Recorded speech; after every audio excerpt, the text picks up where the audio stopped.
Hi అండి, welcome back to Vedant creatives. Please subscribe my channel and like the video. Today special recipe గోధుమ పిండి బజ్జీలు అండి. చాలా టేస్టీగా అండ్ సూపర్ క్రిస్పీగా ఉంటాయండి. సో ఎవరైనా ఈజీగా వీటిని అయితే తయారు చేసుకోవచ్చండి. అండ్ మనకి ఏదైనా తినాలనిపించినప్పుడు అప్పటికప్పుడు ఇన్స్టెంట్గా చేసుకోవచ్చండి. సో మరి ఈ బజ్జీలు ఎలా తయారు చేసుకుంటారో ఒకసారి చూసేద్దాం.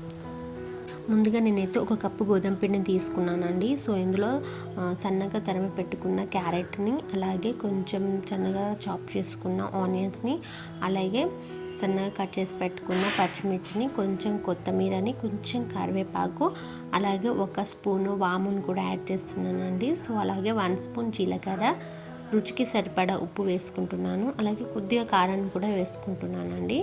సో వీటన్నిటిని బాగా కలుపుకోవాలండి. వీటన్నింటిని ఇలా మంచిగా అన్నీ కలిపే విధంగా కలుపుకున్న తర్వాత కొంచెం వాటర్ని యాడ్ చేసుకుంటూ బజ్జీ పిండిలాగా వీటిని అయితే కలిపి పక్కన పెట్టుకోవాలండి. ఒక 5 మినిట్స్ అయితే పక్కన పెట్టుకోవాలి. ఇప్పుడు డీప్ ఫ్రైకి సరిపడా ఆయిల్ వేసుకొని వీటిని బజ్జీలాగా వేసుకోవాలండి. అంతే అండి, చాలా సింపుల్ అండి.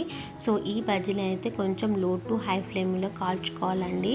సో మరి హై ఫ్లేమ్ మీద కాల్చుకుంటే లోపల పచ్చిగా ఉంటాయండి. సో అంత క్రిస్పీగా మనకైతే రావు. సో కొంచెం లో టు మీడియంలో అడ్జస్ట్ చేసుకుంటూ దీన్ని అయితే కాల్చుకోవాలండి. సో మనకి ఈ బజ్జీలను అయితే మార్నింగ్ బ్రేక్ఫాస్ట్గా అయినా ఈవినింగ్ స్నాక్గా కూడా మనం చేసుకొని తినచ్చండి. సో మనకు అన్ని ఇంట్లో మామూలుగా దొరికేవే అండి. సో ఎప్పుడైనా ఏమైనా తినాలనిపించినప్పుడు ఇలా ఇన్స్టెంట్గా కూడా ఈ బజ్జీలను తీసుకొని తినచ్చండి. సో టేస్ట్ మాత్రం సూపర్గా ఉంటాయండి. ఒకసారి ట్రై చేయండి.